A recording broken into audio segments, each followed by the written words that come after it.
1994년은 1984년 빈스 맥맨이 아버지 빈스 시니어로부터 WWF를 이어받아 새롭게 WWF의 보스에 오른 후 시작된 1984 체제가 10년째 되는 해였다.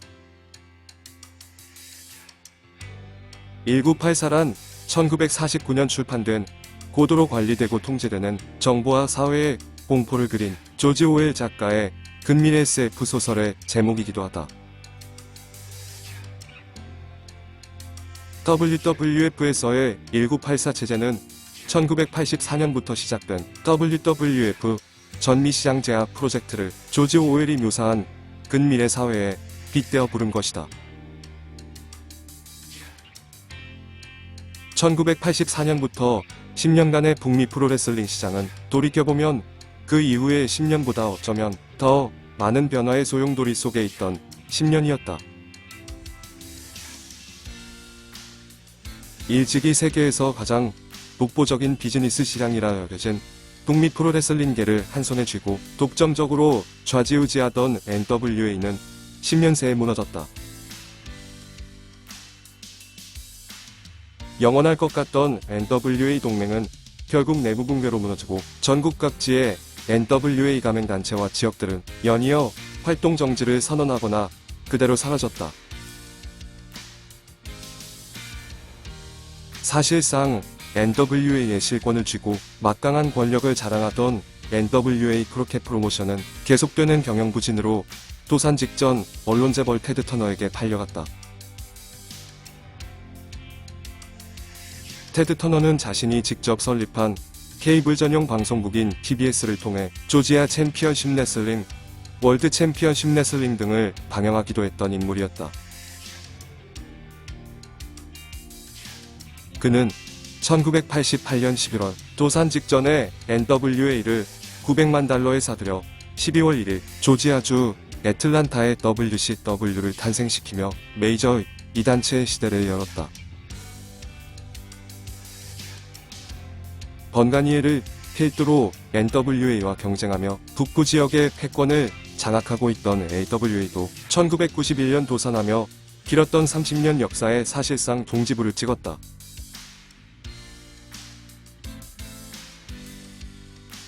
(1994년) WWF와 WCW 2대 메이저 단체 시대가 6년째에 접어들었지만 아직까지 흥행 성적과 인지도에서 WCW는 WWF에 미치지 못하는 상황이었다. 그 유명한 폴 헤이먼이 필라델피아의 약소 인디단체 이스턴 챔피언십 레슬링의 경영권을 잡고 단체 이름을 바꾸어 새롭게 출범시킨 것도 1994년의 일이다.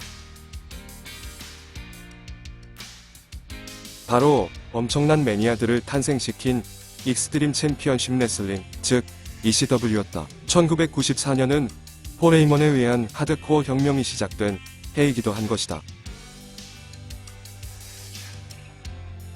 38살의 전미시장 제압 프로젝트에 착수한 빈스는 이제 48살이 되었고 30살에 챔피언 벨트를 손에 넣었던 헐크 호건도 40살이 되었다. 스테로이드 스캔들이 터지자 빈스는 호건에게 은퇴를 권고했고 이 즈음부터 지난 10년간 이어져 온 빈스와 호건의 돈독한 관계에는 균열이 생겼다. 레슬매니아 8에서 은퇴 드라마를 연출한 호건은 정확히 1년 뒤 레슬매니아 9에서 복귀하자마자 WWF 챔피언 벨트를 탈환, 다시 2개월 후 WWF를 떠난다. 브렛 하트에게서 헐크 호건으로 다시 브렛 하트에게로 벨트를 넘겨주기 위한 중간 다리라 여겨졌던 요코즈나는 의외로 끈질기게 챔피언 벨트를 지켜냈다.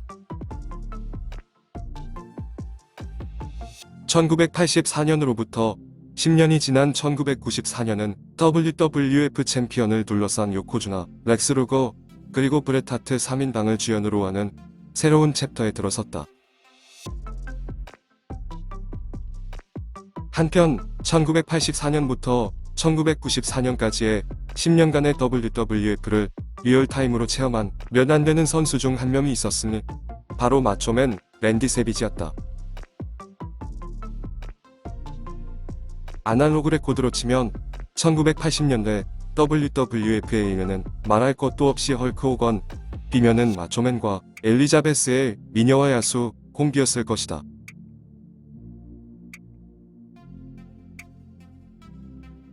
레슬매니아 3에서 리키 스팀보트를 상대로 역사에 남을 명승부를 펼치고 다음해 레슬매니아 4에서 호건의 빈자리를 메우며 WWF 월드 챔피언에 등극. 1년 뒤 1989년 4월 2일 레슬매니아 5에서는 WWF 월드 챔피언으로서 헐크 호건과의 정상 대결을 실현시켰다.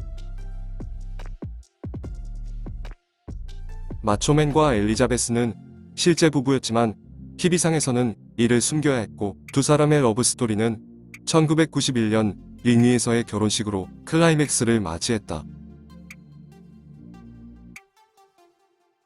하지만 실제로 마초맨 부부는 이 당시 불화를 겪고 있었고 1년 뒤 이혼, 레슬매니아 8에서 다시 WWF 챔피언에 올랐을 때 그녀도 모습을 보였지만 수개월 후 엘리자베스는 이렇다 할 설명도 없이 완전히 모습을 감추었다. 마초맨은 원래 결혼을 발표하는 것을 반대했었다고 한다.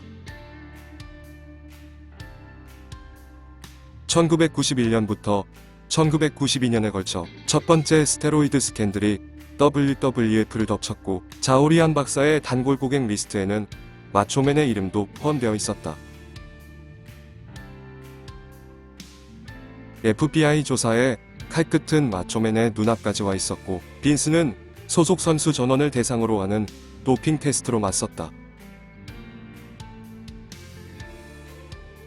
그로 인해 1980년대 마초맨과 90년대 전반의 마초맨은 육체적으로 완전히 다른 사람이 되어버렸다. 심플한 레슬링 트렁크와 링 슈즈를 코스튬으로 입었던 시절의 마초맨은 멋진 상체 근육을 자랑하며 문자 그대로 마초맨이었지만 90년대 전반 마초맨은 네온 컬러의 풀 코스튬으로 전신을 가렸다. 스테로이드를 끄는 마초맨의 상반신이 빠른 속도로 슬림해졌던 탓이다.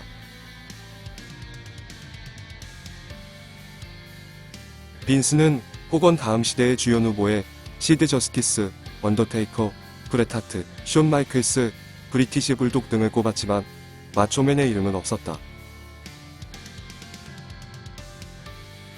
호건과 같은 세대의 로디 파이퍼, 릭 플레어 등이 WWF 링에서 모습을 감추자 마초맨도 자동으로 탑그룹에서 내려오게 되었다. 마초맨은 현역 은퇴 및 TV쇼 해설자 전향을 원했지만 빈스는 두 차례나 약속을 뒤집고 마초맨에게 전국 투어에 선수로서 동행할 것을 지시했다. 42살의 마초맨은 10년간 몸담았던 WWF로부터 탈주를 계획했고 마초맨을 라이벌 단체 WCW로 이끈 것은 놀랍게도 헐크 호건이었다. 그리고 1994년 7월로 예정된 빈스 맥맨과 타이탄 스포츠를 피고로 하는 WWF 스테로이드 재판에서 검찰이 준비한 증인 X 역시 놀랍게도 헐크 호건이었다. 검찰 당국은 빈스 맥맨과 WWF를 가장 잘 알고 있는 인물이자 스테로이드 사용 당사자인 헐크 호건을 증인석에 부르려고 했다. 호건은 2년 전 자오리안 재판에서는 법정 출두를 적극적으로 회피했지만 이제는 호건과 빈스를 둘러싼 상황이 조금 달라져 있었다.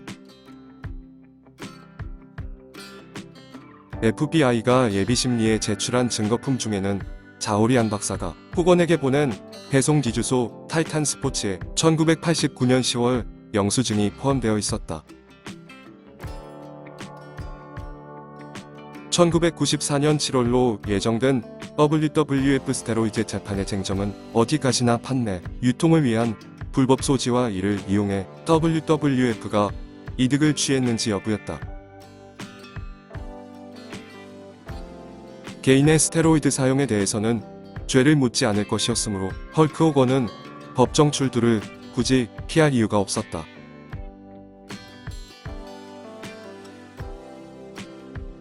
TV에 나와 스테로이드를 부상치료차 7번 사용했다고 밝혔고, 이후 LA타임즈 인터뷰에서 80년대에 스테로이드를 늘상 사용했다고 밝혔기 때문이었다. 공판까지의 6개월은 빈스에게 있어서 충분한 준비 시간이었지만, 바꿔 생각하면 그때까지 WWF에 대한 언론의 비난과 비판이 계속 이어진다는 뜻이었다. 그리고 레슬매니아 9에서 깜짝 복귀하여 챔피언에 오른 후 다시 사라진 호건과 빈스의 우정에 확실히 종지부가 찍히는 것이었다. 검찰이 제출한 타이탄 스포츠에 대한 기소장에는 벌금 50만 달러, 추정 자산 가치 950만 달러의 자사 빌딩의 토지, 건물, 고정자산의 몰수라고 기재되어 있었다. 타이탄 스포츠사 빌딩 압수수색, 그리고 빈스의 불구속 기소까지 사방에서 빈스 맥맨을 조여오는 가운데 1994년 1월 로얄 럼블 시즌을 맞이했다. 1월 로얄 럼블부터 3월 레슬매니아까지의 스토리라인의 초점은 WWF 주연 자리를 둘러싼 브렛 하트와 렉스 루거의 주도권 싸움이었다. 빈스는 레슬매니아 10이라는 큰 무대에서 루거에게 예전에 헐크 호건과 같은 포지션을 주려고 했지만 WWF 수뇌부들이 이 계획에 강력하게 반대했다.